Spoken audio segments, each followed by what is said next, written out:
퇴직 후 매달 70만 원 국민연금으로 버텨야 한다면 여러분은 자신 있습니까?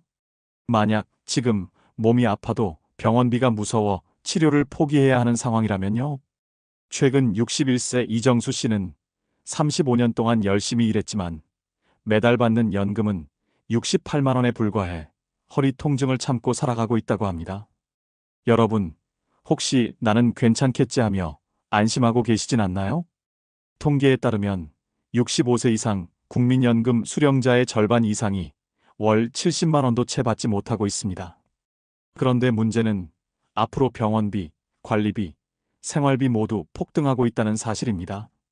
이제는 국민연금만으로는 노후를 지킬 수 없는 시대입니다. 이미 수많은 60대 선배들이 연금만 믿었다가 고통받고 있다는 사실 알고 계셨나요? 늦기 전에 대비하지 않으면 우리 모두 같은 함정에 빠질 수 있습니다. 오늘 영상에서는 40년 땀 흘린 대가가 왜 이렇게 허망하게 돌아오는지, 그리고 우리가 지금 당장 준비해야 할 구체적인 방법까지 알려드리겠습니다. 꼭 끝까지 보셔야 나중에 후회하지 않게 됩니다. 본격적인 영상 시작 전에 구독과 좋아요는 영상 제작에 정말로 큰 힘이 됩니다. 또한 오늘의 영상을 평상시 가족처럼 깊게 생각하는 지인이 있다면 그분에게 꼭 공유해 주셔서 함께 행복한 인생을 보내시기를 바라겠습니다. 이상훈 씨는 올해로 64세가 되었다. 서울 외곽 작은 아파트 전세에 살고 있는 그는 35년 동안 건설 현장에서 몸을 써가며 성실히 일해왔다. 젊은 시절에는 하루 12시간을 뛰어다니며 빛나는 땀방울을 흘렸고 열심히 일하면 노후는 편안해질 것이라 믿어 의심치 않았다. 그러나 2025년 대한민국의 현실은 그에게 차가운 진실만을 보여주었다. 퇴직 후 손에 쥔 것은 국민연금이 전부였다. 매달 들어오는 돈은 72만 원 남짓. 처음에는 아내와 둘이서 검소하게 살면 어떻게든 버틸 수 있을 거라 생각했다. 하지만 막상 은퇴 이후 맞닥뜨린 현실은 상상 이상이었다. 매달 고정적으로 나가는 관리비와 공과금만 20만 원을 훌쩍 넘겼다. 전세금도 끝나가는 시점이 다가오면서 재계약을 위해 1천만 원을 추가로 요구받았다. 하지만 저축은 바닥났고 아이들은 각자 사는데 급급했다. 더 큰 문제는 건강이었다. 평생 무거운 자재를 나르고 먼지 날리는 공사장에서 몸을 혹사한 탓인지 이상훈 씨는 몇 년 전부터 허리 통증과 무릎 관절염에 시달리고 있었다. 최근에는 폐 기능마저 급격히 떨어져 병원에서는 만성폐쇄성 폐질환 진단을 내렸다. 숨쉬기도 버거워진 그는 치료를 받아야 했지만 진료비와 약값이 두려웠다.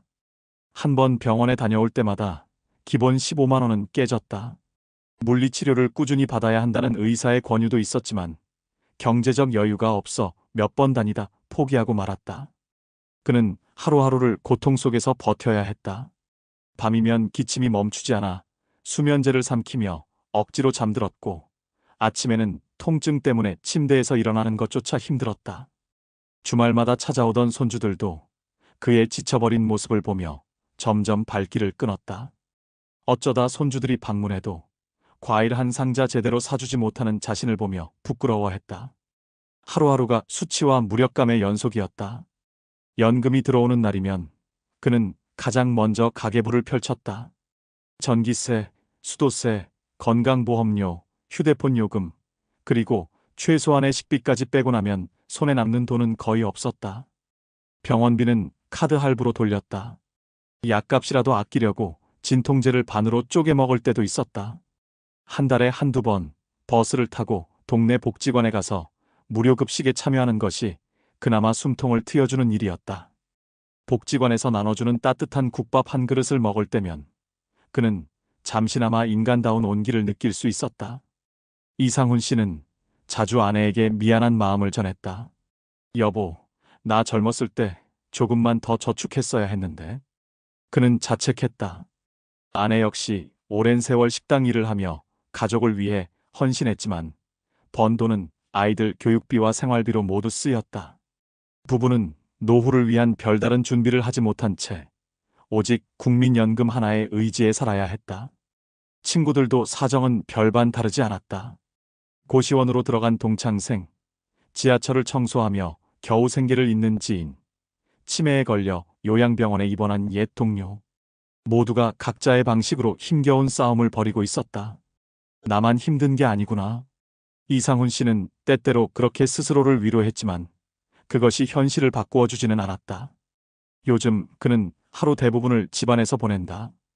가끔 아파트 단지 놀이터 벤치에 앉아지는 해를 바라보며 시간을 때우기도 한다. 건강이 더 나빠질까 두려워 외출을 줄였지만 그럴수록 고립감은 심해졌다. 누군가와 대화하지 않는 날이 일주일을 넘기기도 했다. TV를 틀어놓고 하루 종일 멍하니 보내는 날도 많았다. 그는 가끔 젊은 시절을 떠올린다. 퇴근 후 막걸리 한 잔에 웃고 떠들던 동료들, 어린아이들의 해맑은 웃음소리, 아내와 함께 갔던 단풍놀이. 그 모든 것은 먼 과거가 되어버렸다. 이제는 허리가 휘고 손이 떨리고 숨쉬기조차 버거운 노인이 되어 있었다. 그는 더 이상 미래를 기대하지 않았다. 대신 오늘 하루를 무사히 보내는 것, 그것이 그의 유일한 소망이었다. 가끔은 뉴스에서 100세 시대라는 말을 들을 때마다 가슴이 철렁 내려앉았다. 100세까지 살아야 한다니. 이 몸으로, 이 돈으로 어떻게? 매달 72만 원. 거기서 관리비, 병원비, 식비를 빼면 남는 건 거의 없었다. 전세 계약이 끝나면 어디로 가야 할지도 막막했다. 월세로 옮겨야 할까? 그러나 그마저도 생활비로 감당할 수 있을지 자신이 없었다. 그는 요즘 들어 작은 소망 하나를 품고 있다. 아프지 않고 폐질환이 심해지지 않아서 아내와 손잡고 공원을 산책할 수 있으면 좋겠다. 그저 숨 쉬는 것조차 고통스러운 현실 속에서도 그는 아직 살아있음을 느끼고 싶었다. 이상훈 씨는 말없이 주름진 손을 꼭 쥐었다. 오늘 하루만이라도 버텨야지. 어떠신가요? 아직도 위의 사례가 본인과는 절대로 상관없다고 생각드시나요? 그렇다면 더욱 공감할 수 있는 한 가지 사례를 추가로 소개해드리겠습니다. 박영자 씨는 올해 66세다. 경기도 의정부의 오래된 빌라 반지하에 살고 있다. 젊은 시절 그는 동네 반찬 가게를 운영하며 남편과 두 아들을 키워냈다. 새벽 4시에 시장을 다녀오고 하루 종일 불 앞에서 음식을 만들었다. 손이 짓무르고 허리가 휘어도 하루 매출 몇만 원을 위해 버텼다. 내가 고생하면 우리 애들은 편하게 살겠지. 그렇게 믿으며 살아온 세월이었다. 하지만 세상은 그에게 냉정했다. 작은 반찬 가게는 대형마트와 배달앱 시장에 밀려 문을 닫았다. 남편은 일찍 세상을 떠났다. 남은 건 두 아들과 박영자 씨뿐이었다. 아들들은 각자 결혼에 뿔뿔이 흩어졌고 엄마를 잘 챙기겠다는 약속은 몇 년 사이 자연스럽게 잊혀졌다. 박 씨가 매달 손에 쥐는 돈은 국민연금 54만 원이 전부다. 오래전 반찬 가게를 운영할 때 부정기적으로 보험료를 납부했기에 연금액은 초라했다. 처음 연금을 받기 시작했을 때는 그나마 감사했다. 하지만 2025년 고물가 시대의 대한민국에서 54만 원은 한 달 전기세와 가스비, 관리비를 내고 나면 남는 게 없었다. 박 씨는 몸이 좋지 않다. 오른쪽 무릎은 연골이 닳아 휘었고 오래 서 있었던 탓에 허리 디스크가 심하다. 몇 달 전부터는 혈압까지 급격히 오르기 시작했다. 병원에서는 고혈압 약을 꾸준히 드셔야 한다고 했지만 매달 약값만 7만 원이 넘었다. 의료비가 부담스러워 한 달에 약을 반만 타먹기도 했다. 그 결과 고혈압 합병증이 찾아왔다. 며칠 전에는 화장실에서 어지럼증으로 넘어져 갈비뼈에 금이 갔다. 더 큰 문제는 주거 문제였다. 반지하 빌라의 전세 계약이 내년에 끝난다. 집주인은 재계약을 하려면 보증금을 2천만 원 더 올려야 한다고 통보해왔다. 하지만 박 씨에게 그런 돈은 없었다. 지금 모아놓은 돈은 고작 150만 원. 이 돈으로는 월세 이사도 힘든 상황이다. 박 씨는 밤마다 잠을 이루지 못한다. 다음 달에는 어디로 가야 할까? 이 빌라를 비우면 나는 갈 곳이 있을까? 수없이 자문했다. 친구들도 하나둘 연락이 끊겼다. 대부분은 요양병원에 입원했거나 자식들과 멀어진 채 외롭게 살고 있었다. 어느 날 시장에서 오랜 친구를 우연히 만났다. 그녀는 박 씨에게 말했다. 영자야, 나도 이제 요양원 알아보고 있어. 집세도 못 내겠고, 몸도 아프고, 나 같은 노인네는 거기나 들어가야지. 그 말을 듣는 순간, 박 씨는 서늘한 두려움에 휩싸였다. 요양원?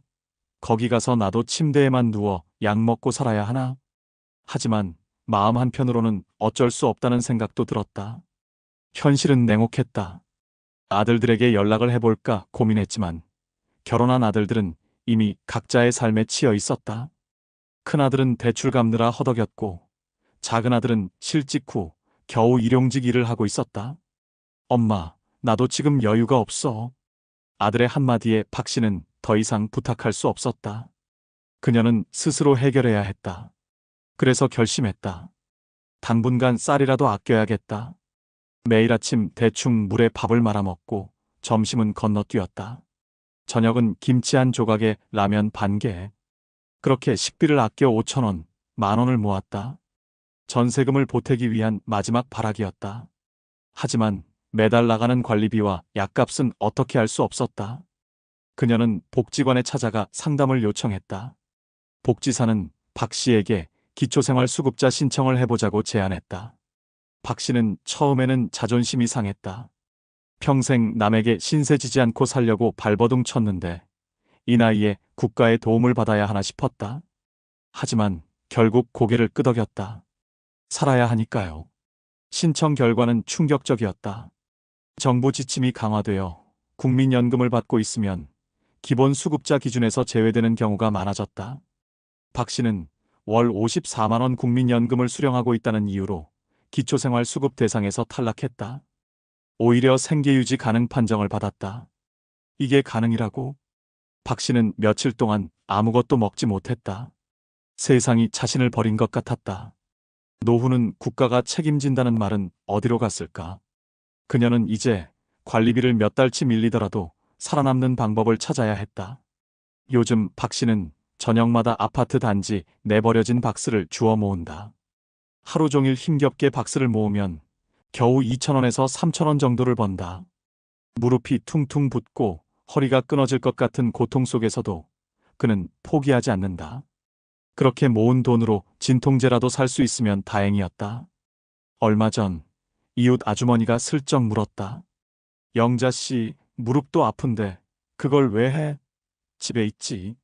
박 씨는 웃으며 답했다. 집에 있어봤자 뭐해요? 이렇게라도 움직이면 덜 외롭지요. 하지만 그의 웃음은 씁쓸했다. 그녀는 하루하루 무너져가는 몸을 부여잡고 산다. 숨을 쉬는 것조차 버거운 날이 많다. 하지만 아직도 그는 희망을 놓지 않았다. 내일은 좀 나을지도 몰라. 그렇게 생각하며 오늘 하루를 버틴다. 박영자 씨의 하루는 그렇게 고요하게 그리고 처절하게 흘러간다. 한때는 가족을 위해 밤낮으로 땀 흘렸던 여인. 지금은 반지하 방 한 칸에서 세상과 고립된 채 희미한 국민연금 한 줄기에 매달려 살아가고 있다. 2025년 현재 대한민국의 은퇴자들이 처한 연금 현실은 숫자만 봐도 그 심각함을 알 수 있습니다. 보건복지부와 국민연금공단이 발표한 자료에 따르면 65세 이상 고령층이 실제로 수령하는 국민연금 평균액은 월 64만 7천원 수준에 머물고 있습니다. 이는 OECD 국가 평균 노후소득 보장률의 절반에도 못 미치는 수치로 물가 상승률을 고려하면 체감 금액은 해마다 줄어드는 상황입니다. 이상훈 씨처럼 30년 넘게 국민연금을 꾸준히 납부했어도 월 72만 원, 박영자 씨처럼 자영업과 불규칙 납부로 이어진 경우에는 월 54만 원이라는 초라한 연금만이 남았습니다. 특히 2025년 기준 서울과 수도권 지역의 1인 가구 생계비는 최소 월 130만 원 이상이 필요한 것으로 조사되었는데 국민연금 하나로는 절반 수준조차 채우지 못하는 셈입니다. 의료비 부담은 더욱 심각합니다. 건강보험심사평가원 통계에 따르면 65세 이상 고령층의 1인당 연간 의료비는 평균 220만 원을 넘어섰으며 특히 만성질환을 가진 노인의 경우 이 수치는 400만 원까지 치솟고 있습니다. 박영자 씨처럼 고혈압과 관절염, 만성 통증을 동시에 앓고 있는 경우라면 매달 적어도 30만 원 이상의 의료비를 예상해야 한다는 의미입니다. 더욱이 국민연금 수령자는 생계급여 신청 시 자동 탈락하는 경우가 많아 연금을 받으면 국가의 도움을 받을 수 있다는 기대마저 사라진 지 오래입니다. 통계청 조사에 따르면 2024년 기준 60대 후반 은퇴자 중 48%가 빈곤선 이하 생활을 하고 있으며 이들 중 절반 이상은 생활비 마련을 위해 폐지 수집, 청소 아르바이트 같은 육체 노동을 이어가고 있는 것으로 나타났습니다.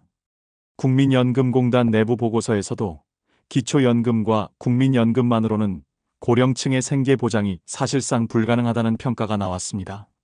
전문가들은 입을 모아 경고합니다. 한국보건사회연구원의 한 연구원은 국민연금이 기본적인 노후 생활을 보장하는 안전망 역할을 하고 있는 것은 사실이지만 가입 기간이 짧거나 수입이 불안정했던 세대에게는 연금만으로 절대 노후를 지탱할 수 없다고 강조했습니다.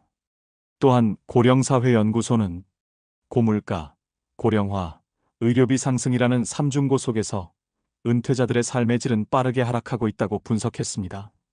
전문가들은 현재 은퇴한 세대뿐만 아니라 앞으로 은퇴를 앞둔 50대들에게도 국민연금만을 믿고 노후를 준비하는 것은 대단히 위험하다고 경고하고 있습니다. 이미 은퇴 후 연금만으로 생활이 불가능하다는 사실은 수많은 이상훈 씨와 박영자 씨들의 사례를 통해 생생히 증명되고 있습니다. 2025년 대한민국의 은퇴자들은 단순한 연금 수령자가 아니라 생존을 위해 매일을 싸워야 하는 현실을 살아가고 있습니다. 그렇다면 이런 현실 속에서 우리는 어떻게 노후를 준비하고 살아가야 할까요? 전문가들은 한 목소리로 조언합니다. 무엇보다 국민연금 하나에 의존하는 위험을 줄여야 한다고 말합니다.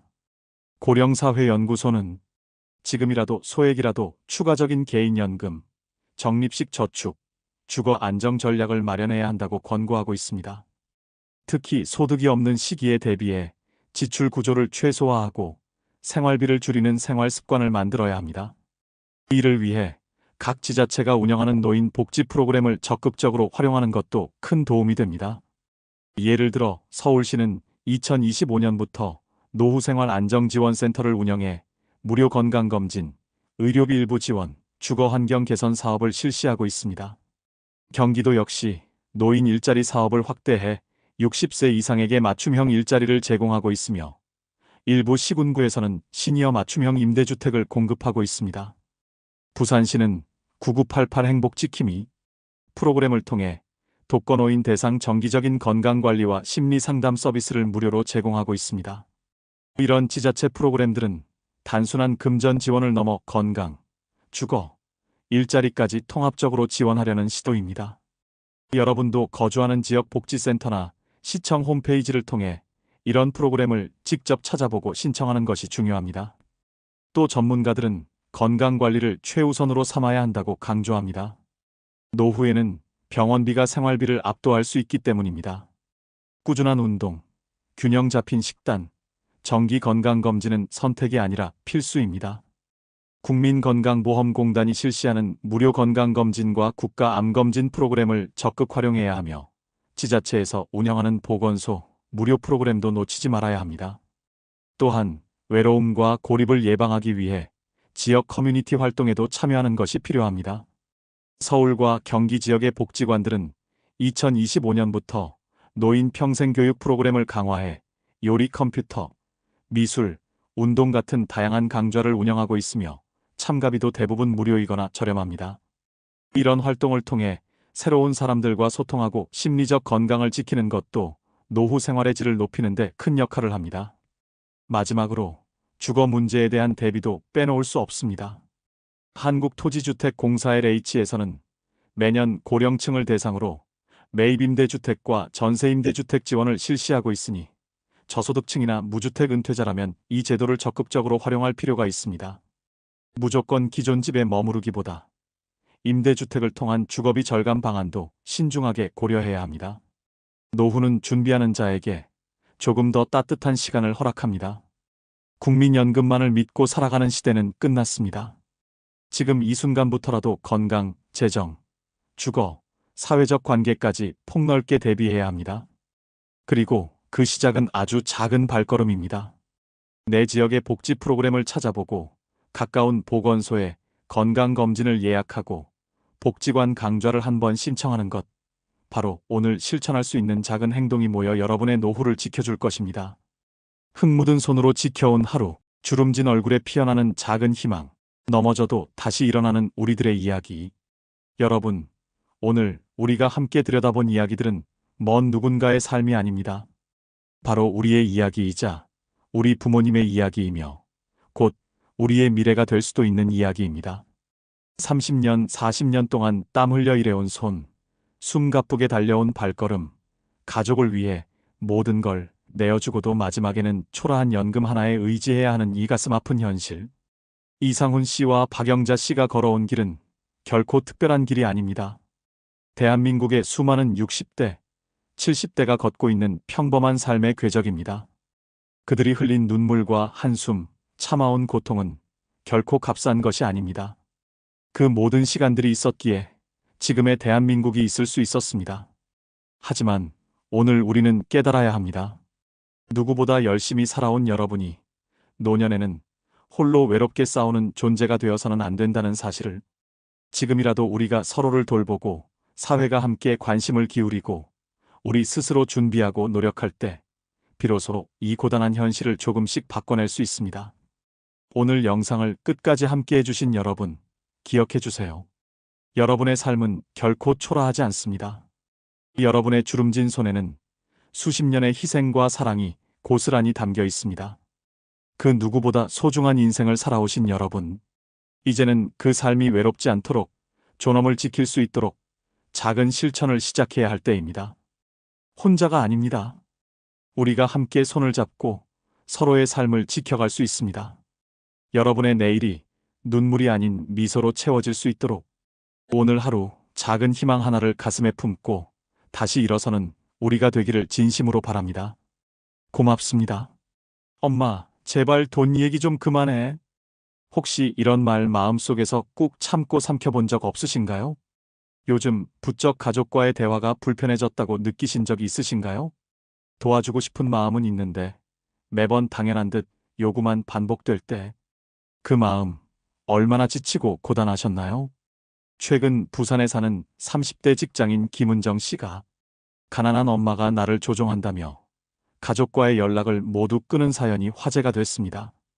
혼자서 노모를 부양하고 오빠 대신 생일상까지 차려주며 10년을 버텼지만 돌아오는 건 용돈은 없고 잔소리는 넘치는 말뿐이었다고 하죠.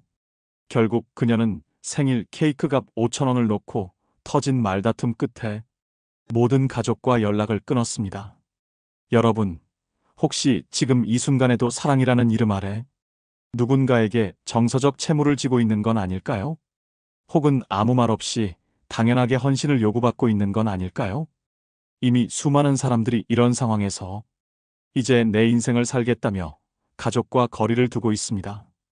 이 영상을 끝까지 보시면 왜 지금 우리가 이 문제를 마주해야 하는지, 그리고 앞으로 어떻게 건강하게 가족관계를 지켜낼 수 있을지 분명한 해답을 얻으실 수 있습니다. 본격적인 영상 시작 전에 구독과 좋아요는 영상 제작에 정말로 큰 힘이 됩니다. 또한 오늘의 영상을 평상시 가족처럼 깊게 생각하는 지인이 있다면 그분에게 꼭 공유해 주셔서 함께 행복한 인생을 보내시기를 바라겠습니다. 정은자 씨는 올해 64세입니다. 경기도 안양의 오래된 연립주택 2층에 어머니와 단둘이 살고 있었습니다. 남편은 18년 전 생활고와 불화로 집을 떠났고 그 뒤로 연락이 끊긴 상태였죠. 두 딸은 각각 결혼해 지방에 살고 있지만 왕래는 거의 없었습니다. 은자 씨는 50대 중반까지 아파트 경비, 마트 계산원, 청소 용역 등 닥치는 대로 일을 하며 어머니의 병원비와 생활비를 감당했습니다. 어머니는 올해 89세로 고혈압과 당뇨, 관절염을 앓고 있으며 거동이 불편해 집안에서 휠체어로 생활하고 있습니다. 처음에는 그저 하루하루 버티자는 마음이었습니다. 하지만 은자 씨가 59세가 되던 해 갑작스런 고관절 통증으로 수술을 받게 되었고 회복에만 8개월이 걸렸습니다. 그 사이 일자리를 잃고 정부의 긴급복지지원금 120만 원과 실업급여 4개월치를 받은 것이 전부였습니다. 생활비는 빠듯했고 연립주택 관리비와 어머니 약값을 대기 위해 은자 씨는 자신의 개인연금을 해약했고 가지고 있던 금반지와 팔찌도 모두 중고상에 넘겼습니다. 어머니는 그런 딸에게 늘 말했습니다. 내가 살아있어서 내가 고생이구나. 미안하다. 그러나 미안하다는 말은 위로가 되지 않았습니다. 가장 힘들었던 건 경제적 부담이 아니었습니다. 시간이 갈수록 어머니의 말투가 날카로워지고 요구가 잦아졌습니다. 오늘은 국이 왜 이렇게 싱겁냐? 약 먹을 시간인데 왜 늦었냐? 병원 갈 때 휠체어 좀 조심하지. 내 허리 아픈 거 몰라? 하루에도 몇 번씩 반복되는 불평에 은자 씨는 점점 무기력해졌습니다. 내가 뭘 그렇게 잘못했지? 라는 생각이 들 때도 있었고, 이따금 거울을 보며 왜 이렇게 늙었지라는 혼잣말이 입에서 나왔습니다. 밤엔 불면증이 찾아왔고, 어느 날은 몸살 감기에 걸린 채로도 어머니의 병원 진료를 위해 새벽 6시에 일어나야 했습니다. 가장 큰 충격은 지난 설 연휴였습니다. 오랜만에 큰딸이 손자를 데리고 집을 방문했습니다. 은자 씨는 새 옷을 사입고 냉장고에 가득 반찬을 준비해 두었죠. 하지만 딸은 식사 후 불편한 기색을 감추지 못했고 돌아가기 전 말했습니다. 엄마, 우리 애가 여기 오면 힘들어해. 냄새도 그렇고 할머니 보면서 무섭다고 해. 그날 밤 은자 씨는 방 안에서 울었습니다. 내가 잘못한 게 뭐야? 어머니 모시고 사는 게 죄야? 그로부터 몇 주 뒤 어머니는 침대에서 넘어져 갈비뼈에 금이 갔습니다. 병원에서는 보호자가 직접 24시간 간병해야 한다고 했고 은자 씨는 5일을 병원 바닥에 앉아 간병했습니다. 그 사이 허리가 더 나빠졌고 요통으로 몇 번이나 주저앉았습니다. 퇴원 후 어머니는 집에서도 화를 자주 냈습니다. 너 하나도 제대로 못 챙기면서 왜 나까지 돌보냐, 딸년이 이게 뭐냐는 말에 은자 씨는 차마 입을 다물 수밖에 없었습니다. 경제적인 문제도 심각했습니다. 매달 어머니의 약값과 건강보험료, 전기세와 관리비 등 고정비만 40만 원이 넘었고 자신의 보험은 이미 모두 해지한 상태였습니다. 직업이 없으니 통장은 줄어들기만 했고 주변에선 정부에서 요양비 나올 텐데 왜 굳이 집에서 모시냐고들 했지만 은자 씨는 어머니는 나 아니면 안 돼요라고만 말했습니다. 그러나 실제로는 요양 등급 신청도 여러 번 거절당했고 집에서는 화장실 가는 것조차 혼자 힘으로 하기 어려운 상태였습니다. 2025년 2월 은자 씨는 동사무소 복지 담당 공무원에게 도움을 요청했습니다. 일주일에 한 번 오는 방문 간호사 서비스와 식사 배달을 받게 되었지만 그것만으로는 턱없이 부족했습니다. 게다가 담당 공무원이 조심스럽게 물었습니다. 요즘 어르신이 딸에게 심한 언행을 하신다는 민원이 들어왔어요. 혹시 괜찮으세요? 은자 씨는 웃으며 대답했습니다. 괜찮아요. 어머니도 힘들어서 그러시는 거예요. 하지만 그날 밤 그녀는 침대에 누워 스스로에게 되물었습니다. 정말 괜찮은 걸까? 그로부터 한 달 뒤 은자 씨는 지역 정신건강복지센터에서 우울증 초기 진단을 받았습니다. 상담사는 말했습니다. 가족 간 돌봄은 지극히 개인적인 문제지만 감정은 사라지지 않습니다. 건강한 거리두기가 필요해요. 하지만 은자 씨는 말했습니다. 거리를 두면 어머니가 더 외로워지실까 봐요. 그게 더 죄스럽습니다. 그리고 지금 이 순간에도 은자 씨는 매일 아침 6시 반이면 일어나 어머니의 아침 약을 준비하고 오후 3시엔 다시 병원 예약을 확인하며 하루를 시작합니다. 통장에는 남은 잔액이 21만 5천 원. 다음 달 말이면 전기세가 연체될 예정이지만 그는 아직도 말합니다. 엄마는 나밖에 없어요. 내가 무너지면 엄마도 끝이에요. 어떠신가요? 위의 내용이 아직도 본인과는 상관없다고 생각하시나요? 그렇다면 한 가지 사례를 추가로 더 소개해 드릴게요. 박영기 씨는 올해 71세입니다. 경남 창원의 외곽에 위치한 다세대 주택 반지하에서 홀로 생활하고 있습니다. 그는 원래 조선소에서 일하던 기능공이었고 65세까지 일을 하다가 건강 악화로 퇴직하게 되었습니다. 정년은 이미 지나 있었지만 아들 대학 등록금만 다 내고 나면 그만두겠다는 생각에 몸을 혹사시키며 버틴 세월이 12년이 넘었습니다. 퇴직 당시 손에 쥔 퇴직금은 6,200만 원, 국민연금은 월 81만 원이 전부였습니다. 아내는 10년 전 위암으로 먼저 세상을 떠났습니다. 이후 영기 씨는 홀로 두 자녀를 키웠고 그중 아들은 취업 후 3년 만에 회사를 그만두고 사업을 하겠다며 찾아왔습니다. 그는 말했습니다. 아빠가 도와줄 수 있는 건 이것뿐이야. 그리고 퇴직금의 절반을 아들에게 건넸습니다. 아들은 포장마차 프랜차이즈 창업을 했다가 1년 만에 폐업했고 빚만 남겼습니다. 그때부터였습니다. 자녀와의 관계가 어긋나기 시작한 건 그 뒤로 아들은 연락이 끊겼고 딸은 결혼 후 미국으로 이민을 가버렸습니다. 처음엔 생일이나 명절에 영상통화라도 했지만 해가 거듭될수록 그마저도 뜸해졌습니다. 영기 씨는 말합니다. 손주 얼굴이 기억 안 나요. 몇 살이더라.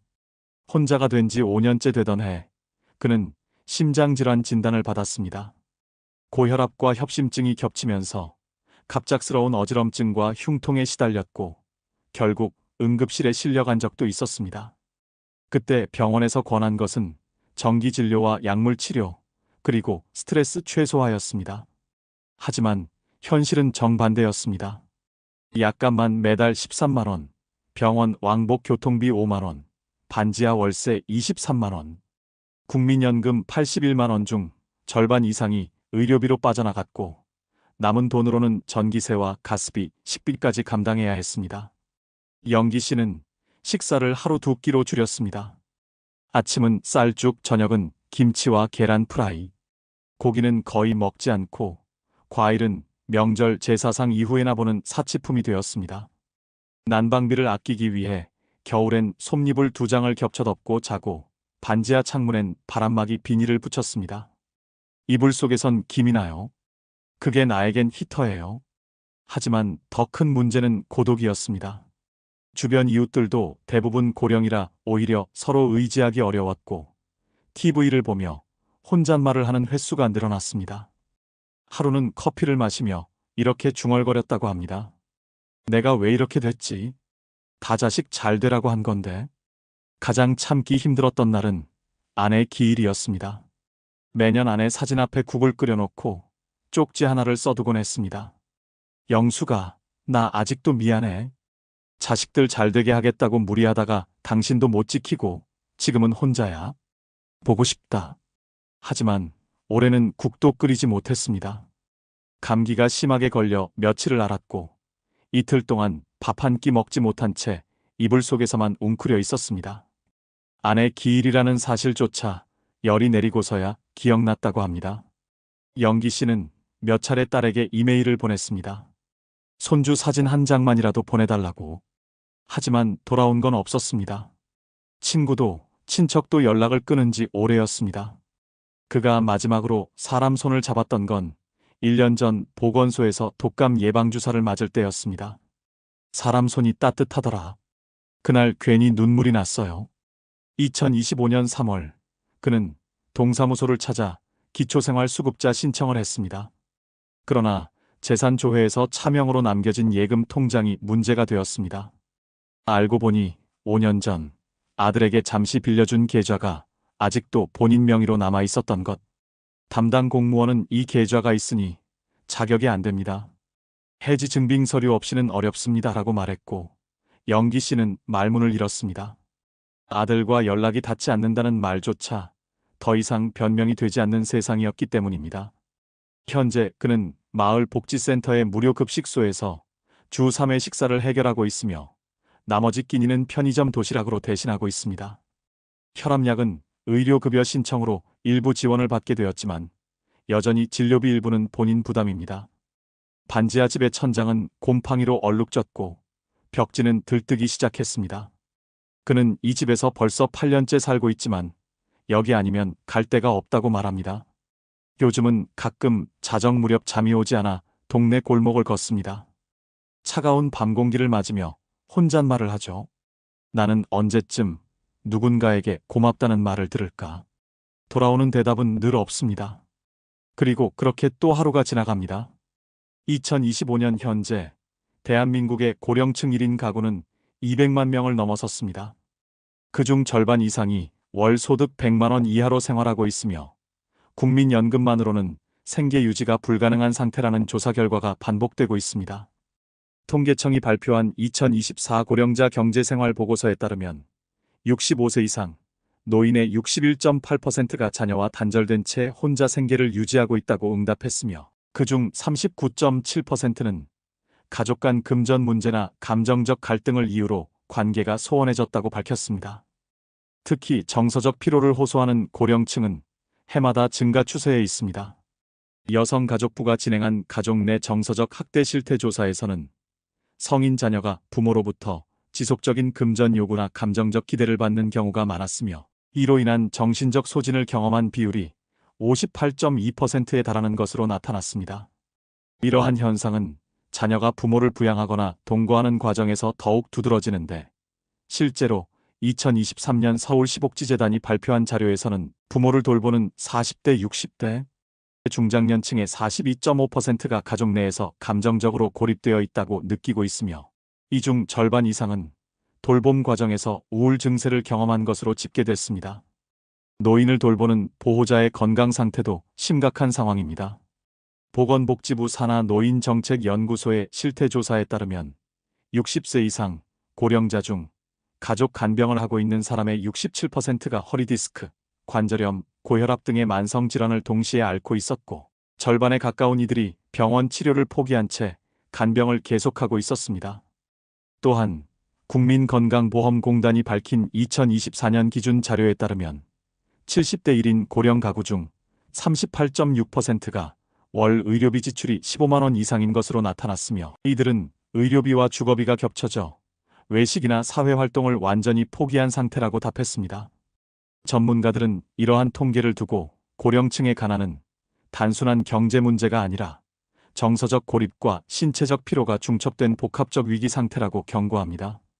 특히 가족 구성원 간의 돌봄 균형이 무너졌을 때 발생하는 정서적 착취와 침묵 속 감정 노동은 단순히 숫자로는 잡히지 않는 고통이며 한국 사회의 구조적인 변화 없이는 이 문제를 반복하게 될 것이라고 지적합니다. 서울의 한 고령사회연구센터 소장은 인터뷰에서 이렇게 말했습니다. 우리 사회는 아직도 가족 간의 희생을 미덕으로 여깁니다. 하지만 돌봄은 관계를 지탱하는 것일 뿐 한 사람의 인생을 소진시키는 도구가 되어선 안 됩니다. 이러한 현실은 박영기 씨와 정은자 씨의 사례처럼 고령층이 감정적으로도 경제적으로도 완전히 고립되는 과정을 통해 그대로 드러나고 있습니다. 통계는 숫자에 불과하지만 그 안에는 누구의 삶이 무너지고 있는가라는 질문이 담겨 있습니다. 지금 이 순간에도 수십만 명의 어르신들이 내가 무너지면 아무도 남지 않는다는 말을 되뇌며 하루하루를 버티고 있는지도 모릅니다. 그렇다면 이런 문제를 해결하려면 우리는 무엇부터 시작해야 할까요? 전문가들은 가족 간에도 감정과 책임의 경계선이 필요하다고 조언합니다. 돌봄은 의무이기 전에 선택이어야 하며 그 선택은 한쪽의 희생으로만 이루어져서는 안 되기 때문입니다. 서울시 고령사회정책단은 정서적 경제적 소진 상태를 방치할 경우 가족 간 단절이나 우울증, 더 나아가 노인학대까지 이어질 수 있다고 경고합니다. 현재 우리 사회에는 생각보다 다양한 대안이 마련되어 있습니다. 우선 각 지자체의 노인 돌봄 종합 서비스를 활용하는 것이 좋습니다. 서울시의 돌봄 SOS 센터는 긴급한 돌봄이 필요한 어르신에게 최대 1개월간 가사간병 식사 지원 등을 제공하며 자치구별로 맞춤형 서비스를 연계해주는 전담 매니저도 배치되어 있습니다. 경기도는 노인 맞춤 돌봄 서비스를 통해 혼자 사는 어르신에게 일상생활 지원, 병원 동행, 말벗 제공 등 정서적 지원을 함께 운영 중입니다. 특히 최근엔 정서적 고립 해소를 위한 마음건강 돌봄 서비스도 확대되고 있으며 부산시는 은빛 힐링 프로그램을 통해 정기적인 상담과 소그룹 나들이 활동을 연계하고 있습니다. 만약 요양 등급을 받지 못해 장기요양보험 혜택을 받지 못한 경우에는 지역사회 중심 통합돌봄 사업을 통해 대체 지원을 받을 수 있습니다. 전라북도 익산시의 노노케어 사업처럼 건강한 어르신이 이웃 노인을 돌보는 구조는 사회적 외로움과 신체적 어려움을 동시에 해결할 수 있는 좋은 모델입니다. 또 광주시의 가정 내 간병인 연계 프로그램은 정식 교육을 받은 간병인을 단기 투입해 가족의 간병 부담을 덜어주는 제도이며 신청 자격도 완화돼 실질적인 도움이 됩니다. 중장년층 자녀를 위한 지원도 확대되고 있습니다. 서울시 50플러스 재단은 부모 돌봄 스트레스 상담 프로그램을 운영하며 감정노동, 죄책감, 경제적 부담 등에 대해 체계적인 상담과 해결책을 안내하고 있습니다. 경기복지재단은 가족 간 경제적 갈등을 줄이기 위해 가족 재무관리 워크숍을 통해 자녀와의 합리적 금전분리 전략을 가르치고 있으며 실제 수료자의 68%가 갈등이 줄고 관계가 개선됐다고 응답했습니다. 또한 전국 노인복지관에서 운영 중인 1인 가구 노인 생애설계 교육은 고립된 노인의 재무정서 생활 준비를 돕는 유용한 프로그램입니다. 이러한 제도들은 정보만 알면 신청과 참여가 어렵지 않으며 대부분 각 지자체 홈페이지나 주민센터에서 접수 가능합니다. 지금 당장은 한 걸음도 내딛기 버거울 만큼 고단하더라도 우리가 마주한 문제를 나 혼자만의 것으로 여기지 않고 공공 시스템과 사회적 자원을 적극적으로 활용하는 것만으로도 무너졌던 삶의 균형은 다시 회복될 수 있습니다. 돌봄은 누군가의 인생을 전부 바쳐야 가능한 일이 아니라 함께 짊어지고 나눌 수 있을 때 지속됩니다. 이제는 사랑이라는 이름 아래 감정이 소모되지 않도록 제도와 공동체의 힘을 믿고 도움을 요청하는 용기가 필요한 때입니다. 참아왔던 말들 끝에 남는 건 지워진 얼굴 위에 남겨진 눈물뿐이더라. 여러분, 우리 어르신들의 이야기는 결코 먼 과거의 일이 아닙니다. 자식을 위해, 가족을 위해 평생을 헌신하고도 지금 이 순간 외롭게 식탁 앞에 앉아 계신 분들, 한때 세상을 어깨로 떠받치던 그 손이 이제는 병원 진료 카드를 움켜쥔 채 떨리고 있습니다. 자식에게 짐이 될까 두려워 전화 한 통 못 건네는 마음, 가족의 생일은 기억하면서 정작 자신의 생일은 잊혀져 버린 날들. 여러분, 이 이야기는 어쩌면 바로 당신의 이야기일지도 모릅니다. 하지만 기억해 주세요. 지금의 당신은 그 누구보다 치열하게 살아온 인생의 주인공입니다. 그 누구에게도 설명하지 못했던 속마음, 억울했던 마음, 혼자 눈물 삼켰던 밤들. 당신이 틀린 게 아닙니다. 우리의 시대가, 우리의 가족이 너무 오래 침묵 속에서 이해만 강요했을 뿐입니다. 이제는 용기를 내셔도 됩니다. 내가 힘들다 말할 수 있는 용기, 도와달라 손 내밀 수 있는 용기. 그 한마디가 무너졌던 삶을 다시 세우는 첫 걸음이 될 수 있습니다. 사랑이란 함께 버티는 것이지 한쪽만 견디는 것이 아닙니다. 여러분의 삶이 더 이상 참는 삶이 아니라 이해받고 존중받는 날들로 채워지길 진심으로 바랍니다. 그리고 무엇보다 그동안 정말 고생 많으셨습니다. 당신의 인생은 아직 끝나지 않았습니다. 이제는 당신이 행복해질 차례입니다. 감사합니다. 여러분, 하루가 다르게 몸이 무겁고 숨이 차오르는 걸 느끼고 계시진 않나요? 혹시 통장 잔고가 바닥을 드러내고 있는데도 아직 괜찮겠지 하고 외면하고 있진 않으신가요? 최근 뉴스 보셨나요? 부산에 사는 74세 이모 어르신이 은퇴 후 국민연금만으로 생활이 어려워 매일 새벽 5시마다 폐지를 주어 하루 10,000원을 벌며 겨우 생계를 이어간다는 안타까운 소식이 전해졌습니다. 평생을 일했지만 결국 거리로 나서야 했던 그분의 사연은 결코 특별한 이야기가 아닙니다. 여러분, 이건 남의 일이 아닙니다. 50대, 60대인 우리 역시 제대로 준비하지 않으면 어느 순간 똑같이 손수레를 끌며 거리를 누비게 될지도 모릅니다. 이미 수많은 사람들이 이런 현실을 목격하며 불안에 떨고 있습니다. 설마 내가 하고 생각하지만 준비 없는 노후는 생각보다 훨씬 빠르게 무너집니다. 오늘 영상에서는 왜 대한민국 노인들이 은퇴 후 거리로 나서야만 했는지, 그리고 이 고통스러운 현실을 피하기 위해 지금 반드시 준비해야 할 것들이 무엇인지 구체적인 방법까지 함께 나눠드리겠습니다. 지금 이 순간을 놓친다면 당신의 내일은 더 힘들어질지도 모릅니다. 꼭 끝까지 함께 해주세요. 본격적인 영상 시작 전에 구독과 좋아요는 영상 제작에 정말로 큰 힘이 됩니다. 또한 오늘의 영상을 평상시 가족처럼 깊게 생각하는 지인이 있다면 그분에게 꼭 공유해 주셔서 함께 행복한 인생을 보내시기를 바라겠습니다. 여러분, 서울 동대문구에 사는 79세 최명자 할머니의 이야기를 들어보셨나요? 2025년 3월 할머니는 결국 요양원에 입소하게 됐습니다. 수년간 혼자 지내오던 할머니는 고관절 수술 이후 거동이 불편해졌고 딸의 권유로 인근의 중소형 요양시설로 옮겨졌습니다. 처음에는 그래도 가족이 찾아오겠지, 시설에서도 잘 돌봐주겠지라는 희망을 품고 들어갔습니다. 그러나 현실은 너무나도 달랐습니다.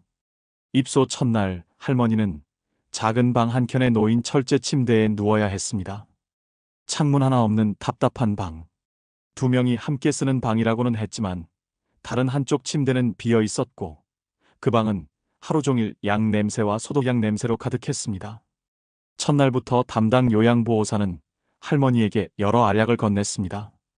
이건 혈압약이고 이건 신경안정제예요. 드세요, 어르신.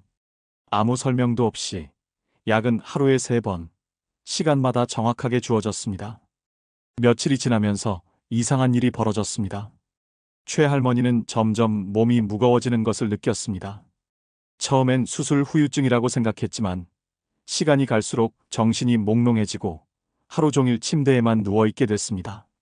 식사도 거의 억지로 떠먹여야 했고 소변마저 제때 가리지 못해 방 안에는 항상 불쾌한 냄새가 감돌았습니다.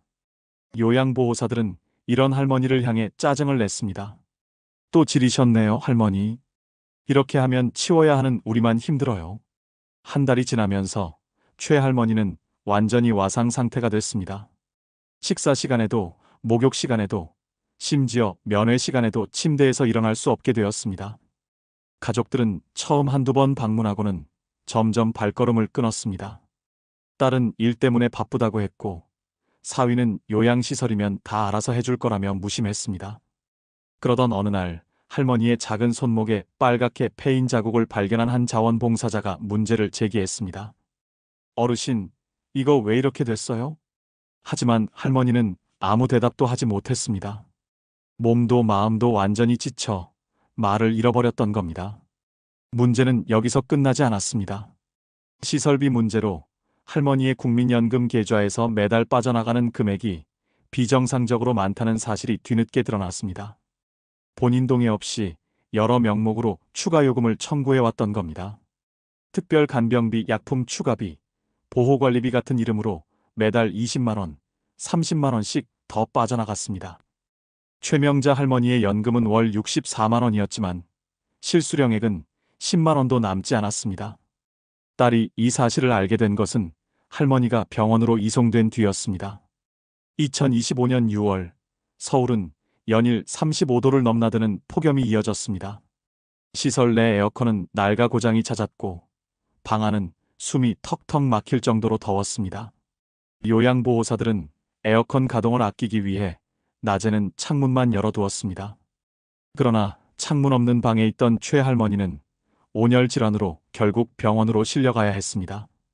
그때 가족들이 알게 된 겁니다. 할머니가 폐렴 초기 증상을 앓고 있었고 체중은 입소 당시보다 11kg나 줄어 있었다는 사실을. 병원 진료 기록에는 영양실조에 의한 면역력 저하라는 진단이 적혀 있었습니다. 담당 의사는 말했습니다. 이 정도면 장기간 적절한 돌봄을 받지 못했을 가능성이 높습니다. 지금 상태로는 다시 일상생활로 복귀하는 건 어렵습니다. 딸은 무너졌습니다. 자신이 더 나은 환경을 주려고 보냈던 시설에서 어머니가 이렇게까지 망가질 줄은 몰랐기 때문입니다. 하지만 이미 돌이킬 수 없는 상태였습니다. 최명자 할머니는 결국 퇴원 후에도 회복하지 못하고 다시 다른 요양병원으로 옮겨졌습니다. 그곳에서도 결국 침대에 누운 채 하루하루를 의식 없이 지내게 됐습니다. 가끔 딸이 찾아와 손을 잡으면 할머니는 간신히 눈만 깜빡였다고 합니다. 어떤 날은 손을 꽉 쥐었다고도 하고 어떤 날은 미동도 없었다고도 했습니다. 처음 요양원에 입소하던 날 조금만 쉬다 다시 집으로 돌아가자며 웃으며 손을 흔들던 최명자 할머니. 그 웃음은 영영 돌아오지 않았습니다. 어떠신가요? 아직도 위의 사례가 본인과는 절대로 상관없다고 생각하시나요? 그렇다면 한 가지 사례를 추가로 더 소개해드리겠습니다. 부산 사하구에 사는 82세 박동철 어르신의 이야기는 지금도 많은 사람들의 가슴을 아프게 합니다. 박동철 어르신은 1943년생으로 20대 초반부터 몫으로 일하며 가족을 부양했습니다. 평생 동안 단 한 번도 긴 병치레 없이 일만 하던 어르신은 76세가 되던 해 허리디스크로 수술을 받으며 삶이 크게 달라졌습니다. 몇 달을 집에서 요양하던 중 홀로 생활하는 것이 위험하다는 가족들의 판단으로 2025년 초안 민간 요양시설에 입소하게 됩니다. 처음 요양원 문을 들어서던 날, 박동철 어르신은 작은 희망을 품었습니다. 그래, 몸만 좀 회복되면 다시 나갈 수 있을 거야. 하지만 그 생각은 입소한 지 일주일 만에 무너졌습니다. 요양원은 생각보다 훨씬 열악했습니다. 지은 지 30년도 넘은 건물은 곳곳이 곰팡이와 금이가 있었고, 복도에는 양 냄새와 음식 찌꺼기 냄새가 섞여 진동했습니다. 박 어르신이 배정받은 방은 4인실이었지만 커튼으로 대충 구획만 나뉜 공간이었고 개인 사생활이란 존재하지 않았습니다. 무엇보다 가장 괴로웠던 것은 매일 아침과 저녁으로 주어지는 약이었습니다. 이거 다 드셔야 해요. 그래야 편안하게 지낼 수 있어요. 요양보호사는 매번 같은 말을 하며 작은 종이컵 가득 약을 건넸습니다. 하지만 박동철 어르신은 약 복용 이후 손이 떨리고 기억이 가물거리기 시작했습니다. 이상하다고 느꼈지만 누구도 그의 말을 진지하게 들어주지 않았습니다. 오히려 괜한 걱정 마세요. 연세 드셔서 그래요. 라는 말만 돌아왔습니다. 시간이 지날수록 상황은 악화됐습니다. 원래는 보행 보조기를 짚고 혼자 화장실도 다녔던 어르신이 입소 2달 만에 거의 혼자서는 움직이지 못하게 되었습니다. 식사 시간에도 혼자 밥을 떠먹을 힘이 없어 보호사가 대충 떠먹여주는 밥 몇 숟가락으로 하루를 버텨야 했습니다. 밤이 되면 복도 곳곳에서는 다른 어르신들의 신음소리와 울음소리가 들려왔습니다. 하지만 보호사들은 그 소리를 무시한 채 근무실에서 웃으며 TV를 보고 있었습니다. 박동철 어르신이 받는 연금은 매달 58만 원이었습니다. 하지만 요양원 측은 기본 이용료 외에도 개인위생관리비, 추가 간병료, 특별식사비라는 명목으로 매달 75만 원 이상을 청구했습니다. 결국 아들과 딸은 매달 20만 원에서 30만 원씩 추가로 부담해야 했고 점점 부담을 느끼기 시작했습니다. 아버지, 거기 괜찮지 않으세요? 괜찮아. 괜찮아. 전화가 올 때마다 박 어르신은 힘겹게 괜찮다고 대답했습니다. 자식들에게 짐이 되고 싶지 않았기 때문입니다. 하지만 2025년 7월 사태는 터졌습니다. 연일 이어진 폭염에도 요양원 내부는 에어컨 가동을 극도로 제한했고 실내 온도는 32도를 넘나들었습니다. 박동철 어르신은 탈수 증세를 보였고 결국 병원으로 긴급 이송됐습니다. 그때 병원 측에서 받은 진단서는 충격적이었습니다. 심각한 영양실조와 탈수, 폐렴 초기, 좌측 대퇴부 욕창이도 발견. 병원 의료진은 말했습니다. 이 정도 욕창이면 최소 몇 주 동안 누워 계셨을 겁니다. 정상적인 돌봄이 있었다고 보기 어렵습니다. 그제야 가족들은 요양원의 실태를 파악하게 되었습니다. 박동철 어르신은 시설 내에서 정해진 식사 외에 추가 영양을 거의 공급받지 못했으며 욕창 관리를 전혀 받지 못한 채 방치되어 있었던 것입니다. 더 충격적인 것은 CCTV를 통해 확인된 요양원 내부 상황이었습니다. 박 어르신은 식사 시간이 지나도 아무도 챙기지 않아 혼자 끙끙 앓다가 잠이 들고 밤새 체위 변경조차 없이 같은 자세로 누워 있었습니다. 목이 말라도 방 밖으로 나가 물을 요구할 힘조차 없었던 어르신은 결국 탈수와 욕창, 영양실조까지 겹쳐 위기에 처한 것이었습니다. 병원비는 빠르게 불어났습니다. 요양병원 입원비, 치료비, 재활치료비까지 포함하면 매달 200만 원이 넘게 나왔습니다. 아들과 딸은 결국 직장을 포기하고 교대로 간병에 나섰습니다. 하지만 이미 박동철 어르신의 몸은 회복이 쉽지 않은 상태였습니다. 2025년 9월 병원 침대에 누운 박 어르신은 가족들에게 작은 목소리로 이렇게 말했다고 합니다. 미안하다. 살고 싶었는데 이렇게 되어버렸구나. 그 한마디가 가족들의 마음을 찢어놓았습니다. 그리고 2025년 10월 박동철 어르신은 가족들이 지켜보는 가운데 조용히 세상을 떠났습니다. 의료진은 사망 원인을 만성 영양실조에 의한 면역 저하와 합병증이라고 기록했습니다. 하지만 가족들은 알고 있었습니다. 진짜 사망 원인은 무너진 요양 시스템과 사회적 방치였다는 것을. 박동철 어르신의 삶은 그렇게 끝이 났습니다. 그러나 그의 이야기는 여전히 우리 사회 어딘가에서 반복되고 있습니다. 지금 이 순간에도 또 다른 누군가가 같은 고통을 겪고 있을지도 모릅니다. 여러분, 앞서 들으신 두 분의 이야기가 과장된 예외처럼 느껴지시나요? 하지만 안타깝게도 이와 유사한 사례는 지금 이 순간에도 전국 곳곳에서 계속해서 발생하고 있습니다. 보건복지부가 발표한 2024년 노인학대 현황에 따르면 요양시설과 요양병원에서 발생한 학대 신고 건수는 총 692건에 달했습니다. 이 중 신체적 학대가 38.1%, 정서적 학대가 24.5%, 경제적 착취가 11.7%를 차지했습니다. 특히 요양시설 내 학대는 해마다 꾸준히 증가하고 있는 추세이며 전문가들은 통계에 잡히는 숫자보다 실제 피해 규모는 최소 3배 이상일 것으로 추정하고 있습니다.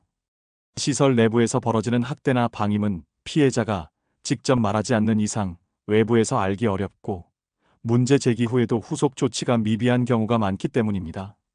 실제로 국민권익위원회에 접수된 민원 중에는 보호자가 항의하자 오히려 면회를 제한당했다는 사례도 보고된 바 있습니다. 요양시설 종사자들의 노동 환경도 문제입니다. 2025년 현재 기준으로 전국 요양시설 요양보호사 1인당 담당 어르신 수는 평균 6.3명으로 국제권고 기준인 1대3의 2배가 넘습니다.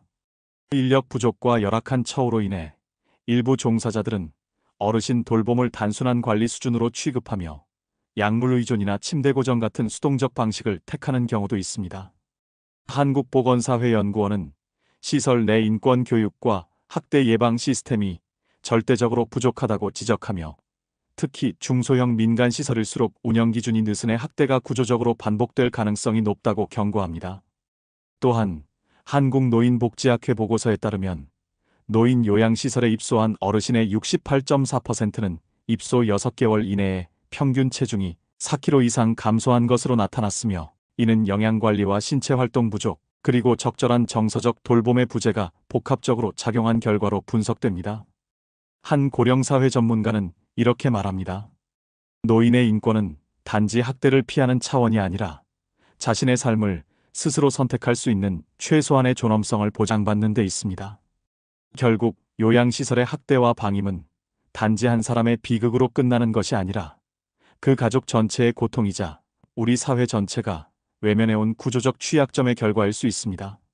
우리가 반드시 알아야 할 사실은 지금 대한민국에서 노후를 시설에 맡긴다는 선택이 더 이상 안심의 다른 이름이 아니라는 점입니다. 지금의 시스템은 고령화 사회에 맞게 준비되어 있지 않으며 오늘의 무관심이 내일의 고통으로 돌아올 수 있다는 사실을 기억해야 합니다. 그렇다면 이 문제를 해결하기 위해 우리는 어떤 준비와 노력을 할 수 있을까요?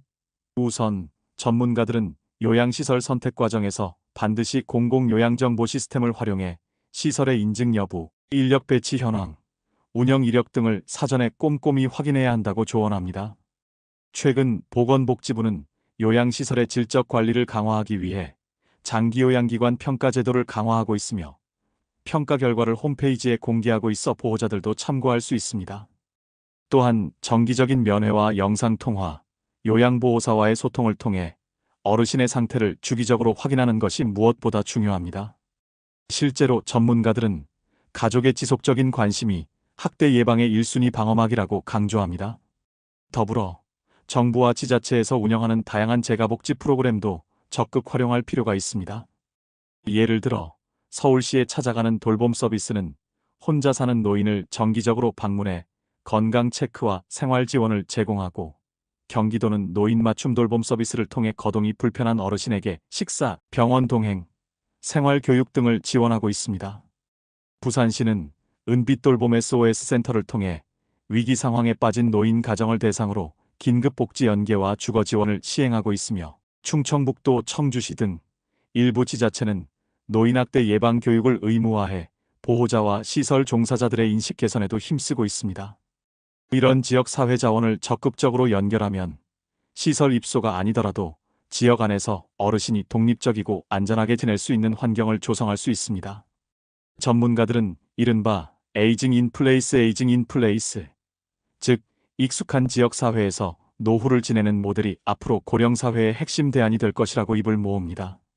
이를 위해서는 우리 개개인의 관심과 함께 지역복지관, 주민센터, 노인복지 전담기관과의 긴밀한 연계가 필요합니다. 마지막으로 아직 요양시설을 고민하고 있지 않더라도 부모님과 미리 노후 돌봄 계획을 함께 세우는 것이 좋습니다. 시설 입소 여부, 선호지역, 치료와 돌봄에 대한 가치관 등을 미리 나눠보면 훗날 갑작스러운 상황에서도 현명한 결정을 내릴 수 있습니다. 오늘 우리가 시작하는 작은 준비가 부모님의 존엄한 노후를 지켜줄 가장 확실한 보험이 될 수 있다는 사실 꼭 기억해 주세요. 작은 창밖에 내리는 빗방울처럼 어머니의 눈물도 조용히 마르지 않았습니다. 여러분, 우리가 오늘 이야기한 최명자 할머니와 박동철 어르신의 삶은 단지 두 사람만의 이야기가 아닙니다. 그들은 곧 우리 부모님의 얼굴이고 언젠가는 우리의 미래일지도 모릅니다. 평생 자식과 가족을 위해 살아오신 분들이 노후엔 침대 위에서 약의 의지에 하루를 견디고 사람의 손길 하나 없는 복도 끝에서 조용히 눈을 감는 현실. 그건 너무도 슬프고 너무도 부당한 일 아닐까요? 지금 이 순간에도 수많은 어르신들이 누군가의 방문을 기다리며 하루를 버티고 있습니다. 스스로가 짐이 되었다는 죄책감에 자식들에게 부담이 될까봐 아무 말도 못하고 어쩌면 고통 속에서 괜찮다는 말만 되뇌고 있을지도 모릅니다. 하지만 우리는 압니다. 작은 관심 하나가, 따뜻한 손길 하나가 사람을 살릴 수 있다는 걸요. 부모님의 노후가 눈물로 마무리되지 않도록 이제 우리가 먼저 움직여야 합니다. 그저 시설에 맡겼다는 안도감에 안주하기보다 가장 가까이 있는 이들의 목소리에 더 귀 기울여야 할 때입니다. 노후는 끝이 아닌 또 다른 인생의 시작입니다. 그 시작이 외로움과 방치가 아닌 존중과 사랑으로 채워지길 바랍니다. 그리고 여러분의 그 한 걸음이 사랑하는 가족의 내일을 지켜주는 따뜻한 울타리가 되어줄 것입니다. 오늘도 긴 이야기 함께 해주셔서 감사합니다. 부디 이 영상이 여러분의 가족과 미래를 지키는 시작이 되기를 진심으로 바랍니다. 가족을 위해, 나를 위해 오늘 작은 준비를 시작해보세요.